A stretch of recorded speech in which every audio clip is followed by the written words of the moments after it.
बिस्मिल्लाहिर्रहमानिर्रहीम। Aftab Attari official channel YouTube से मैं मुखातब हूँ एडवोकेट उमर अशरफ हंजरा। उम्मीद करता हूँ कि बाकी सेशंस की तरह आज का इनकम टैक्स न्यूमेरिकल सेशन भी हमारा उतना ही फ्रूटफुल होगा जितने बाकी सेशन थे। आज इंशाल्लाह हम इनकम टैक्स न्यूमेरिकल जो है बड़े खूबसूरत अंदाज में हम पढ़ेंगे और छोटी छोटी इंपॉर्टेंट टिप्स आपको बताई जाएगी जो आपके लिए बहुत ज़्यादा आसानी पैदा करेगी। आपका जो इनकम टैक्स से भागना है, इनकम टैक्स को जो है ना वो इग्नोर करना है, उसको आप भूल जाएंगे। आज इंशाल्लाह बहुत इंटरेस्टिंग लेक्चर आपको जो है ना वो आफ्ताब अतारी ऑफिशियल चैनल के तवस्सुल से जो दिया जाएगा। मेरा तकरीबन अरसा 6 साल से इस चीज़ से वाबस्तगी है, ताल्लुक है कि मैं इनकम टैक्स जो है पढ़ा रहा हूँ। होप सो कि आप उन्हें इंशाल्लाह आज का जो लेक्चर है बहुत ध्यान से सुनेंगे, जो फिर आपको जो है इसमें बहुत सी ज़रूरी चीज़ें जो इनकम टैक्स न्यूमेरिकल सॉल्व करने के हवाले से बताई जाएगी। तो स्टूडेंट्स अपना अपना रजिस्टर और पेंसिल आप पकड़ लें। तो आज का लेक्चर हम जो है वो स्टार्ट करते हैं। स्टूडेंट्स जो सबसे बेसिक और स्टार्ट है हमारा इनकम टैक्स न्यूमेरिकल को सॉल्व करने का, वो मैंने छोटे छोटे टिप्स में इनको कन्वर्ट किया हुआ है। जो सबसे पहले टैक्स पेयर की बेसिक इंफॉर्मेशन होती है उसकी तरफ आते हैं। उसको मैंने शॉर्ट नाम दिया हुआ है एनटीटीआरसी। चले मैं एनटीटीआरसी को एक्सप्लेन करता हूं कि एनटीटीआरसी है क्या।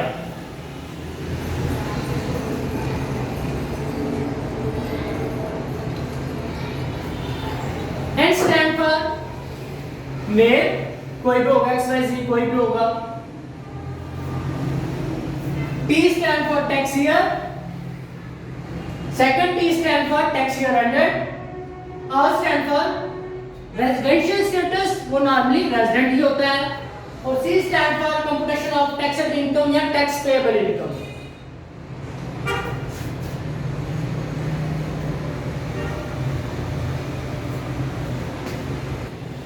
N stand for name of tax payer, कोई भी हो सकता है, ठीक है जी। T stand for tax year, tax year हमारा 2020 है। Tax year ended, normal tax year जो है वो इनकम टैक्स एंडेड 2001 के तहत 30 जून 2021 सॉरी 20। उसके बाद R stand for residential status, वो नॉर्मली रेजिडेंट ही होता है। रेजिडेंशियल स्टेटस वो रेजिडेंट ही होता है।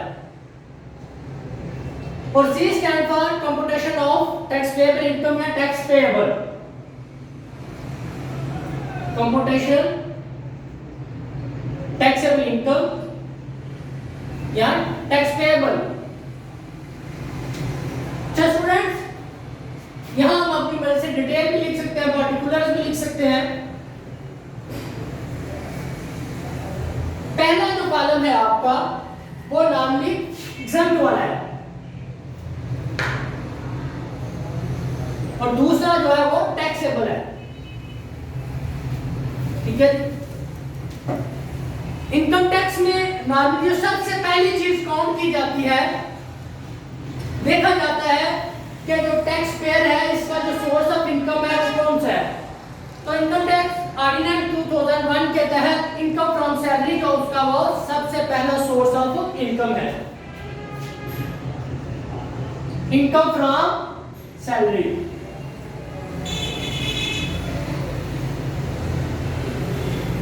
इनकम फ्रॉम सैलरी का सेक्शन नंबर 12 में सेक्शन लिखना जरूरी है। इसमें इनकम फ्रॉम सैलरी में जो मोस्ट इंपॉर्टेंट चीज है या टिप्स है वो बीबीसी डॉक। स्टूडेंट, जिस तरह हमने एनटीटीआरसी को जो टिप्स की शेप में दिया था आपकी आसानी के लिए, सेम एज इट इज हमने बीबीसी डॉक को आपकी सहूलत के लिए शॉर्ट फॉर्म में लिख दिया है। अब मैं एक्सप्लेन करता हूँ बीबीसी डॉक है क्या। और एक और चीज इसके मतलब बता दूं, बीबीसी डॉक जो है टोटली टैक्सेबल है। B stand for basic salary, B stand for bonus, C stand for cost of,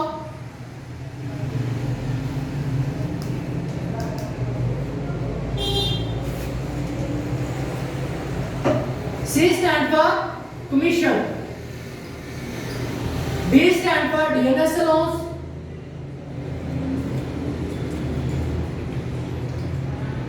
O stand for overseas allowance,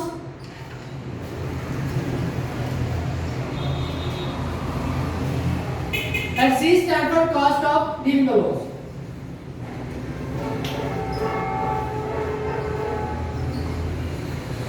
students, यहाँ मैं एक आपको इंपॉर्टेंट बात बताने लगा हूँ अलाउंसेस के हवाले से। बीबीसी डॉक मैंने बताया जैसा कि टोटली टैक्सेबल है, ठीक है। अब अलाउंसेस की बात आ रही तो मोस्ट इंपोर्टेंट चीज जो मैं आपको बताने लगा हूँ, जितने भी अलाउंसेस हैं वो सारे के सारे टैक्सेबल हैं।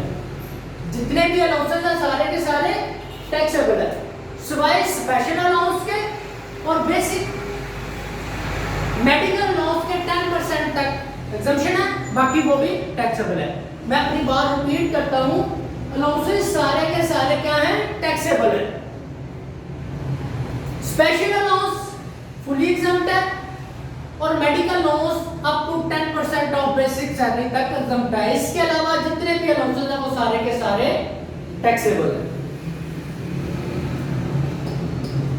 और ये टैक्सेबल वाला कॉलम है, तो ये सारे अमाउंट्स टैक्सेबल वाले कॉलम में हम लिख देंगे। उसके बाद नॉर्मली देखते हैं कि जो इनकम टैक्स में फॉल करती है वो बेसिकली इस कैटेगरी की होती है कि वो जो जिसकी हम कैलकुलेशन कर रहे होते हैं वो चाहे वो प्राइवेट जॉब कर रहे हो चाहे वो सरकारी जॉब कर रहे हो, अच्छी पोस्ट होता है तभी उसकी इनकम टैक्स के लिए लायबल होती है। तो देखा जाएगा कि अच्छी पोस्ट के ऊपर जो बंदा काम कर रहा है उसको सबसे पहली जो फैसिलिटी मिलती है उसकी डिपार्टमेंट की तरफ से, ऑर्गेनाइजेशन की तरफ से, वो कौन सी होती है? हमारे पास है नंबर 1 पे अकोमोडेशन।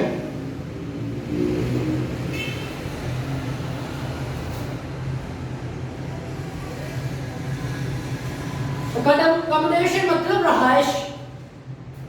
तो देखा जाएगा कि जो सैलरीड पर्सन को सबसे पहली चीज मिल रही है उसके ऑर्गेनाइजेशन की तरफ से वो कौन सी चीज है? अकोमोडेशन। आगे अकोमोडेशन में भी देखा जाता है कि जो अकोमोडेशन उसको मिल रही है आया कि वो अलाउंस है या फैसिलिटी है। अगर तो अकोमोडेशन अलाउंस होगा या हाउस रेंट अलाउंस होगा तो वो फुली की फुली क्या होगा? वो फुली की फुली टैक्सेबल होगा। जैसा कि मैंने बताया जितने भी अलाउंसेस हैं वो सारे क्या हैं? टैक्सेबल है। तो अकोमोडेशन अलाउंस अगर मिलता वो क्या होगा?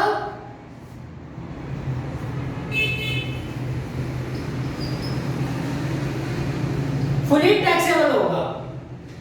अब बोल देता हाउस रेंट अलाउंस बोल देता है, ठीक है, वो भी यही चीज होगी, वो क्या होगी? फुली टैक्सेबल होगी। अच्छा जी, आगे देखते हैं कि अगर वो हमें अलाउंस नहीं देता, ठीक है जी, अगर वो हमें अलाउंस नहीं देता तो फैसिलिटी दे देता है, तो वो देखेंगे कि वो फैसिलिटी जो हमें दे रहा है वो बिग सिटी में दे रहा है या स्मॉल सिटी में दे रहा है। अगर बिग सिटी में देता तो उसकी टैक्स ट्रीटमेंट और होगी, अगर स्मॉल में देता है तो उसकी टैक्स ट्रीटमेंट और स्लैब रेट से करेंगे। अगर उसने फर्ज करें बताया नहीं हुआ, उसने बता दिया कि अकोमोडेशन फैसिलिटी उसने आपको दे दी है,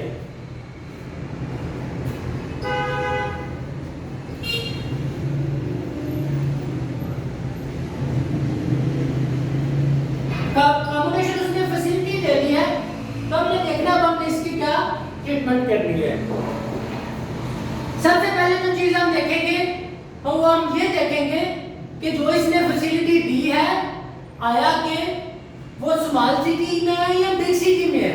जो उसने रहने के लिए आपको रहाइश प्रोवाइड की है वो आपको स्मॉल सिटी में दी है या बिग सिटी में दिया है।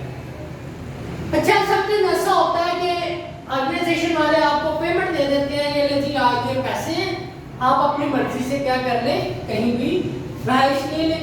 इसको अनटाइटल्ड अमाउंट ऑफ रेंट कहते हैं।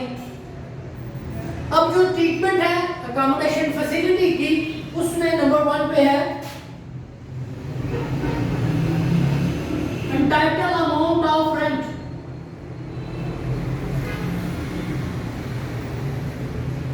अगर राइटिंग की समझ ना भी आए तो मैं बार बार बोल के इसलिए बता रहा हूँ कि कैम दूर है, इस वजह से प्रॉब्लम हो सकती है आपको रीड आउट करने में, ताकि आपको मेरी आवाज से पता चल जाए कि मैं क्या वर्ड बोल रहा हूँ। अनटाइटल्ड अमाउंट ऑफ रेंट जो भी उसने दी होगी। दूसरा हमारे पास इसका जो है इसको अकोमोडेशन फैसिलिटी को सॉर्ट आउट करने का तरीका ये है कि देखा जाएगा कि स्मॉल सिटी है या बिग सिटी है।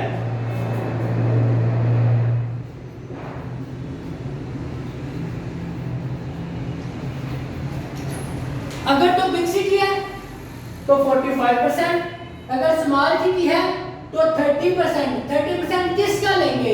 एमटीएस का। एमटीएस क्या होता है? Minimum time scale. आपको समझाने के लिए लिख रहा हूं, नॉर्मली अगर आप में से देखेंगे अक्सर सैलरी शीट अगर किसी को इत्तेफाक हो देखने का तो इस तरह अमाउंट्स लिखी होती हैं।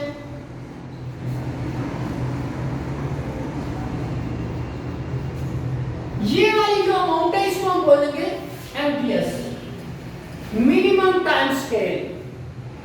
ठीक है जी, हर साल बाद उसमें इजाफा। और ये है एमटीएस मैक्सिमम टाइम स्केल। इसको हमने क्या कर देना, इग्नोर कर देना। हमने क्या करना है, इस एमटीएस का मिनिमम टाइम स्केल का हमने क्या करना है, 30% या 45% लेना है।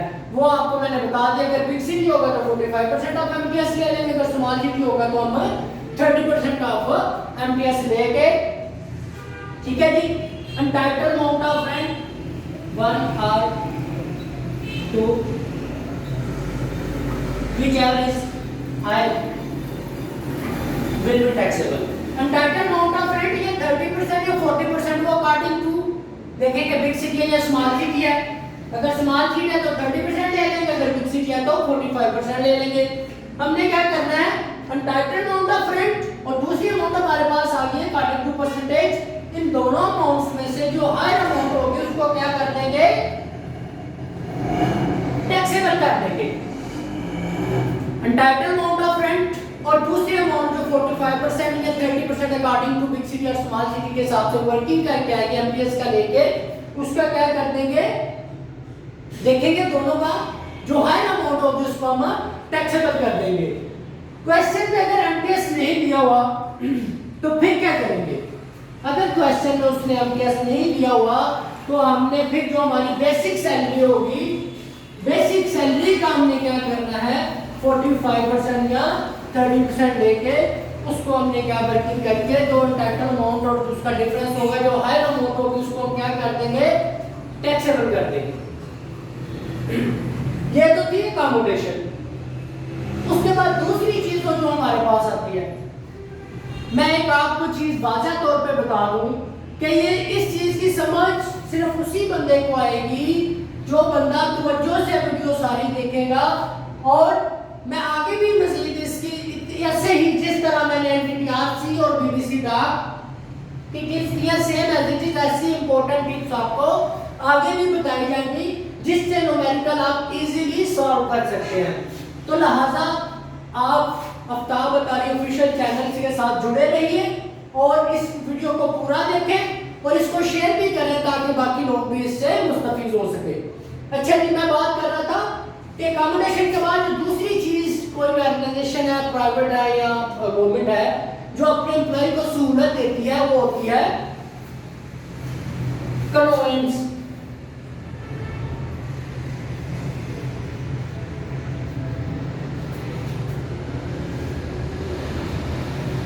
कन्वेंशन देखी जाएगी क्या मैं क्या वो गाड़ी ही प्रोवाइड कर रहे हैं या उन्होंने हमें बाद अगर पैसे देते तो उसको हम कंसीडर करेंगे ये कन्वेंस अलाउंस है। उन्होंने हमें गाड़ी नहीं दी, उसके बदले में उन्होंने अलाउंस दे दिया है।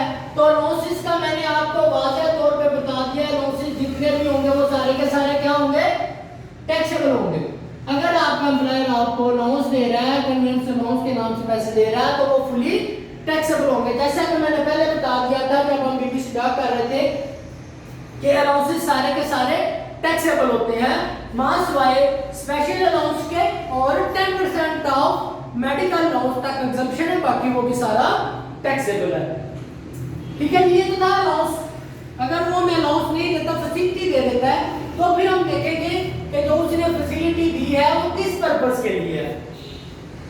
आया कि वो हमारे जाती इस्तेमाल के लिए है या ऑफिशियल पर्पस के लिए है। अगर तो हमारे जाती इस्तेमाल के लिए है, हम लिख देते हैं जी कन्वेंस फैसिलिटी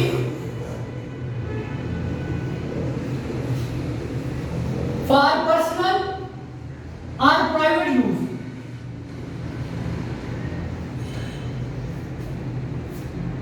अगर आपको कन्वेंस फैसिलिटी आपके जाती इस्तेमाल के लिए या प्राइवेट इस्तेमाल के लिए मिल रही है, तो फिर हमने इसकी वर्किंग कैसे करनी है। इसका जो रूल है इनकम टैक्स ऑर्डिनेंस 2001 के तहत इसको हमने इसको कैसे डील करना है, हमने क्या लेना है 10% of fair market value of motor vehicle. जो हमें गाड़ी दी जा रही है, जो हमें व्हीकल दी जा रही है, उसकी फेयर मार्केट वैल्यू का 10% लेके हमने क्या कर देना है, फुली टैक्सेबल कर देना है। ये तो था कि अगर पर्सनल इस्तेमाल के लिए दी जाए। अगर वो हमें गाड़ी जो है वो पर्सनल इस्तेमाल के लिए प्लस ऑफिशियल यूज के लिए मीन दो पर्पस के लिए दे रहा है, ये तो था सिंगल पर्पस जाती इस्तेमाल के लिए, प्राइवेट इस्तेमाल के लिए।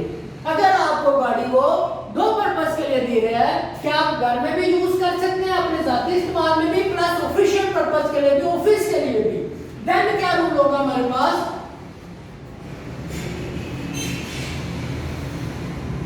ये तो था कैसे ना जाती इस्तेमाल के लिए बहुत पर्पस। अगर हमें गाड़ी बहुत पर्पस के लिए दे रहा है, वो कन्वेंस फैसिलिटी हमें बहुत पर्पस के लिए दे रहा है, तो फिर हमने क्या करना है, बहुत पर्पस से मुराद ऑफिशियल यूज प्लस पर्सनल, दो पर्पस के लिए हमें वो गाड़ी दे रहा है। तो फिर हमने क्या करना है, हमारे पास जो इनकम टैक्स एक्ट 2001 का रूल है 5% ऑफ फेयर मार्केट वैल्यू किसका, व्हीकल का, हमने उस गाड़ी का 5% लेके क्या कर देना है, फुली टैक्सेबल कर देना है। दोबारा मैं बता रहा हूं कि अगर हमें वो गाड़ी बहुत पर्पस के लिए दे रहा है, official use plus personal use के लिए दे रहा है, तो हमने गाड़ी की जो फेयर मार्केट वैल्यू होगी उसका 5% लेकर हमने क्या कर देना है, फुली टैक्सेबल कर देना है। अच्छा जी, अगर हमें वो गाड़ी जस्ट ऑफिशियल यूज के लिए दे रहा है, अगर हमें वो गाड़ी जस्ट ऑफिशियल यूज के लिए दे रहा है, तो उसमें एम्प्लॉय को कोई बेनिफिट नहीं है, वो फुली एग्जम्प्ट कर देंगे। अगर वो गाड़ी जस्ट ऑफिशियल यूज के लिए दे रहा है, तो क्या कर देंगे, फुली एग्जम्प्ट कर देंगे। मैं दोबारा बता देता हूं, अगर गाड़ी जस्ट ऑफिशियल यूज के लिए दे रहा है, तो हम क्या कर देंगे, इसको फुली एग्जम्प्ट कर देंगे। ये थी ट्रीटमेंट कन्वेंस की। ठीक है जी, नेक्स्ट हमारे पास जो ट्रीटमेंट है वो है मेडिकल।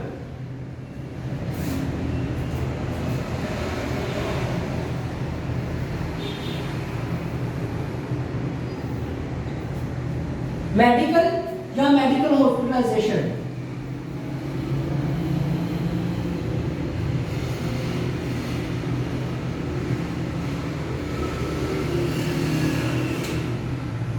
जैसा कि मैंने बताया था, अलाउंसेस सारे के सारे टैक्सेबल होते हैं। ठीक है जी, उसमें मैंने फिर ये भी बताया था कि सिवाय स्पेशल अलाउंस के और मेडिकल अलाउंस के, मेडिकल अलाउंस का भी 10% तक एग्जम्पशन है, बाकी वो भी सारे का सारा क्या है, टैक्सेबल है। चलिए हम वही वर्किंग करते हैं अभी, इससे पहले मेडिकल अलाउंस के हवाले से। स्टूडेंट्स तवज्जो दें इसके ऊपर। जो बच्चा आज की देख लेगा, इसके अकॉर्डिंग वर्किंग करेगा, इसके अकॉर्डिंग जो है वो अपनी नोटबुक के ऊपर चीजें रिकॉर्ड कर लेगा। इंशाल्लाह मैं आप लोगों के लिए इतना आसान और फिंगर टिप्स के ऊपर चीजें जो याद रहे उस अंदाज से आपको ये लेक्चर डिलीवर कर रहा हूँ, ताकि आप बच्चों का सुबह का जो पेपर है वो अच्छे से हो। ठीक है जी, हम मेडिकल लॉस की ट्रीटमेंट करते हैं।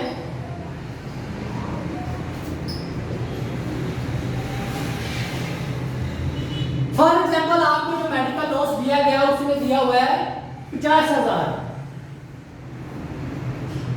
50,000 आपको मेडिकल लॉस दे दिया गया है।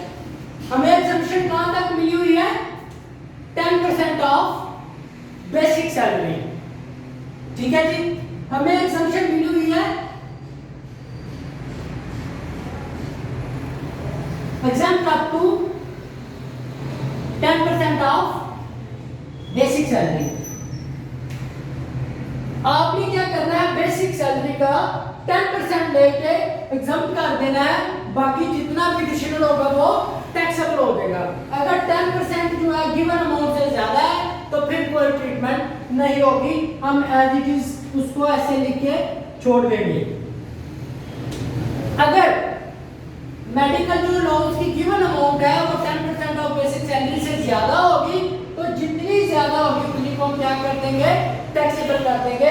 ये थी मेडिकल लॉस की ट्रीटमेंट कि हमें 10% ऑफ बेसिक सैलरी तक एग्जम्पशन है, उससे ऊपर जितना भी होगा वो क्या होगा, फुली एग्जम्प्ट होगा।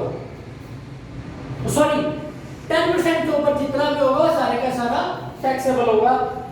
अच्छा, कुछ चीजें ऐसी हैं जो मैं आपको वैसे बोल के बता दूंगा, उनका इसके ऊपर सॉल्व करना जो है ना वो ना भी करें तो आपको इंशाल्लाह इजीली समझ आ जाएगी। चलिए, ये थी हमारे पास जो ट्रीटमेंट मेडिकल लॉस की। उसके बाद फ्री मेडिकल ट्रीटमेंट या hospitalisation.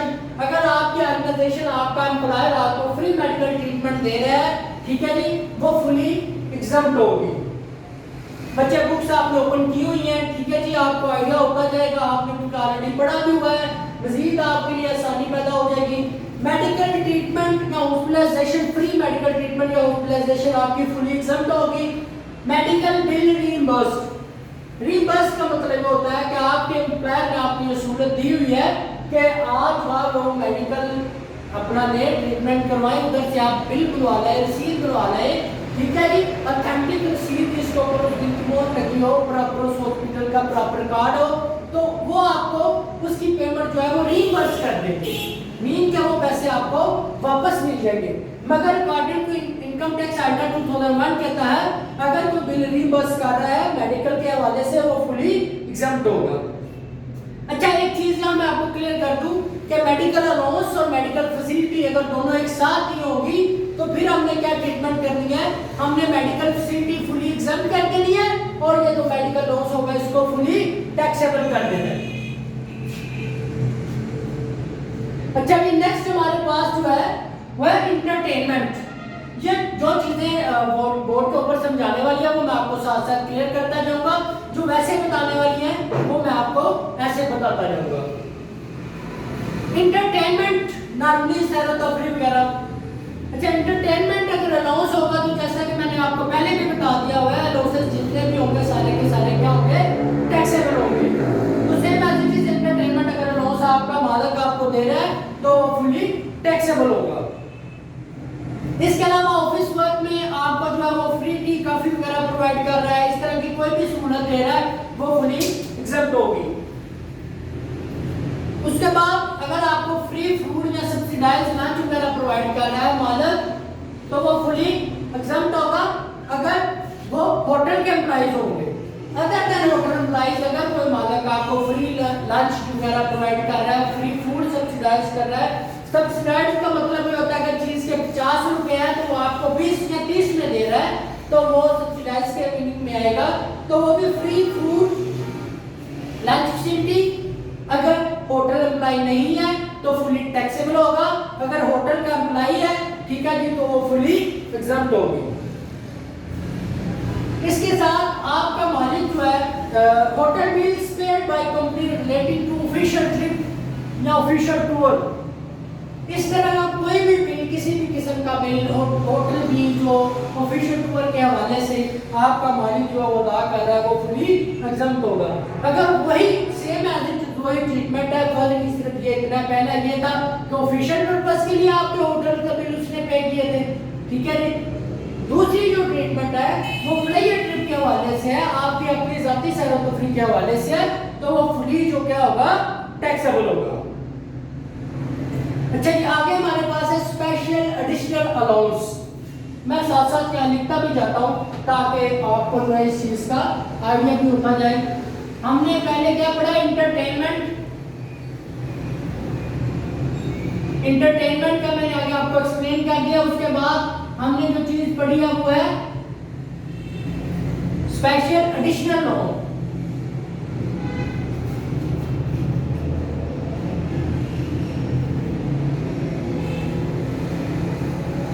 Special additional allowance fully taxable होगा। अब बच्चों के माइंड में आ रहा होगा कि मैंने तो स्पेशल अलाउंस के बारे में बताया था, वो तो जो है ना वो एग्जम्प्ट होगा। ये स्पेशल एडिशनल अलाउंस है। मैंने जो बताया था कि अलाउंसेस सारे टैक्सेबल होते हैं सिवाय स्पेशल अलाउंस के और मेडिकल अलाउंस। ये जो हमने ट्रीटमेंट की थी वो भी आपको 10% ऑफ बेसिक सैलरी का जो वो एग्जम्प्ट होगा, उससे जितना ज्यादा होगा वो टैक्सेबल होगा। तो ये जो हमारे पास स्पेशल एडिशनल अलाउंस है ये फुली टैक्सेबल है। नीचे जो ट्रीटमेंट मैं बता रहा हूं वो है स्पेशल अलाउंस की। ये है वो स्पेशल अलाउंस जो मैं बता रहा था कि ये फुली एग्जम्प्ट होगा। स्पेशल अलाउंस में कौन कौन सी चीजें आ रही हैं? स्पेशल अलाउंस में आपका टीए आ जाएगा, डीए आ जाएगा और यूए आ जाएगा। Travelling allowance, daily allowance, uniform allowance, ये आपकी चीजें जो है वो स्पेशल अलाउंस में आती हैं। ये सारी की सारी क्या होगी, एग्जम्प्ट होगी। मैंने आपको पहले बता दिया था कि जो पहला कॉलम है ये एग्जम्पशन वाला है और दूसरा कॉलम टैक्सेबल वाला है। स्पेशल अलाउंस के बाद जो हमारे पास ट्रीटमेंट है वो है लोन टू एम्प्लॉय, के एक मालिक जो है वो अपने मुलाजिम को लोन दे रहा है, उसकी क्या ट्रीटमेंट होगी। इनकम टैक्स ऑर्डिनेंस 2001 के तहत इसमें उन्होंने एक खास अमाउंट का तयन कर दिया है कि अप टू 1 मिलियन 10 लाख तक अगर कोई मालिक अपने एम्प्लॉय को लोन देता है, हमारे पास जो नेक्स्ट ट्रीटमेंट है वो है लोन टू एम्प्लॉय।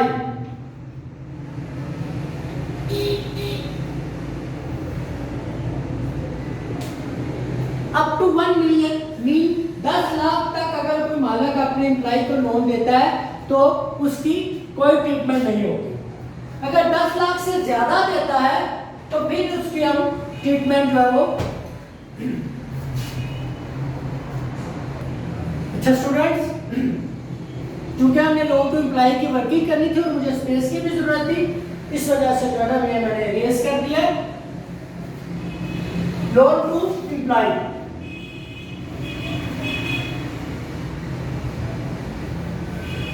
स्टूडेंट्स, जो लोन टू एम्प्लॉय की ट्रीटमेंट में जैसा कि बता रहा था कि 10 लाख तक अगर कोई मालिक अपने मुलाजिम को लोन देता है तो उसकी कोई ट्रीटमेंट नहीं होगी, उसको नो ट्रीट करेंगे, ठीक है जी। और दूसरी जो मोस्ट इंपोर्टेंट चीज जो ये थी कि चूंकि टाइम शॉर्ट है और मैं स्पेलिंग भी शॉर्ट लिख रहा हूँ, तो आपने स्टूडेंट्स पेपर में एग्जामिनेशन हॉल में मुकम्मल जो है वो स्पेलिंग चीजों के लिखनी है जो भी होगा, ठीक है जी।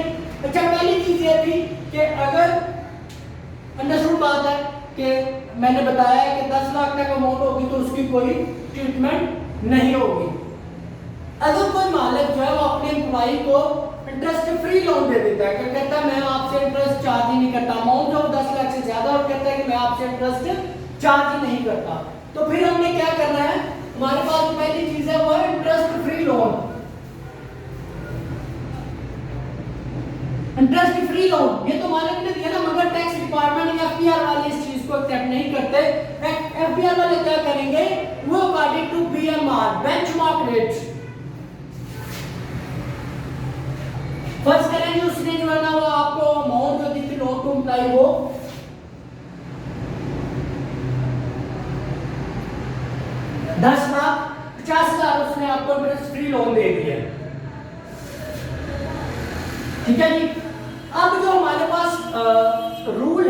इनकम टैक्स आइटम 2001 के तहत हमारे पास जो रूल है वो क्या है जी, हमने बीएमआर के अकॉर्डिंग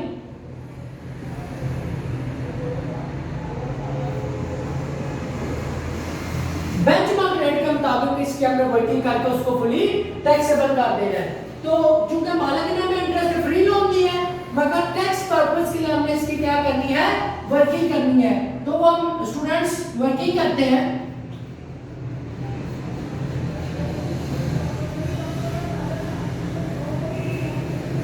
हमने इसका 10% लेके हमने क्या कर दिया, फुली टैक्सेबल कर दिया है। ये क्या था, इंटरेस्ट फ्री लोन। अगर मालिक जो है वो कंसेशनल लोन देता है, कंसेशनल लोन से मुराद ये है बेंचमार्क रेट जो 8% है, वो 10% है, वो आपको क्या करता है, कंसेशनल लोन दे देता है, 8% आपसे चार्ज कर लेता है। उसने क्या किया, इंटरेस्ट आपसे कितना चार्ज किया है, 8%। तो आप क्या करेंगे, आपने देखना है कि उसने कितना कम किया है। ये स्टूडेंट्स हम वर्किंग करते हैं इसकी। इसका जो रूल है वो ये है कि हम देख लेंगे टोटल हमारे पास जो परसेंटेज है वो बीएमआर की वो कितनी है, 10%। हमने देखना उसने कितना जो है ना वो चार्ज किया, जो बाकी बचेगा उतनी अमाउंट का हमने क्या करना है, 2% मजीद लेके क्या कर देंगे, टैक्सेबल कर देंगे। अच्छा, यहाँ जो चीज समझाने वाली है वो मैं व्हाइट बोर्ड पर आपको समझा रहा हूँ, जो बता के आपको समझ आ जाएगी वो मैं इस व्हाइट बोर्ड के ऊपर नहीं करता। अभी नेक्स्ट हमारे पास ये है, तो दो चीजें थी कि अगर इंटरेस्ट फ्री लोन है तो उसने मालिक ने नहीं चार्ज किया, हमने क्या करना है, 10% लेके टैक्सेबल कर देना। दूसरा हमारे पास ये था कंसेशनल लोन। ये देखें जी, उसने 8% चार्ज किया था, कितना कम किया था, 2%, हमने 2% लेके उसका टैक्सेबल कर देना।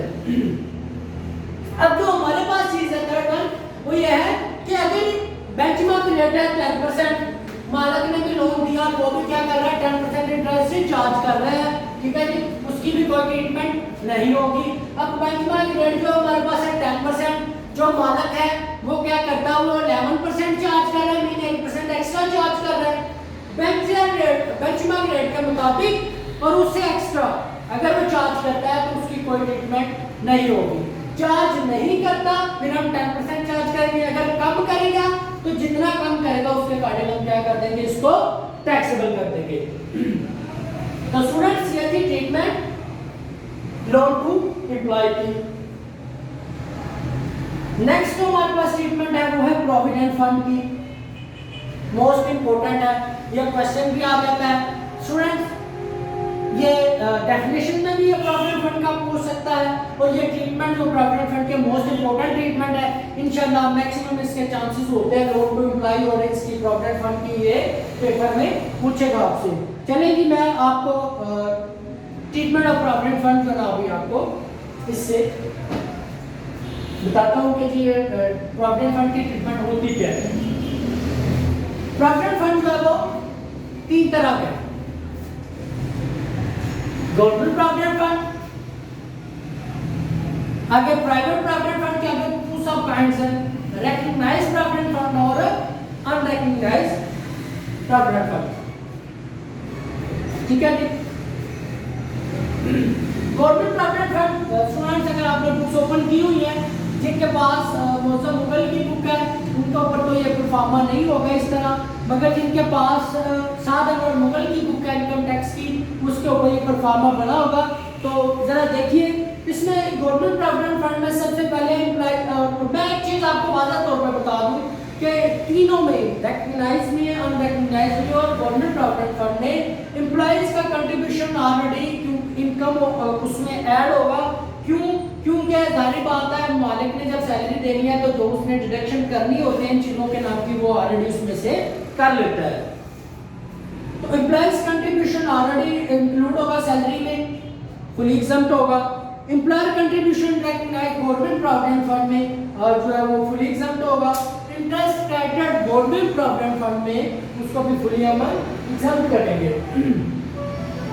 आगे ट्रीटमेंट है जी recognized provident fund. Recognised provident fund में एम्प्लॉय का, जैसा कि मैंने पहले बता दिया था कि तीनों में रिकॉग्नाइज्ड में, अनरिकॉग्नाइज्ड में और गवर्नमेंट प्रोविडेंट फंड में एम्प्लॉय का कंट्रीब्यूशन ऑलरेडी उसकी सैलरी में शामिल होता है। तो हम बात कर रहे थे recognised provident fund. Recognised provident fund में ऑलरेडी जो है ना वो एम्प्लॉय का कंट्रीब्यूशन शामिल होगा। एम्प्लॉयर के कंट्रीब्यूशन की हम जो है इधर वर्किंग करते हैं कि अगर एम्प्लॉयर जो है रिकॉग्नाइज्ड प्रोविडेंट फंड में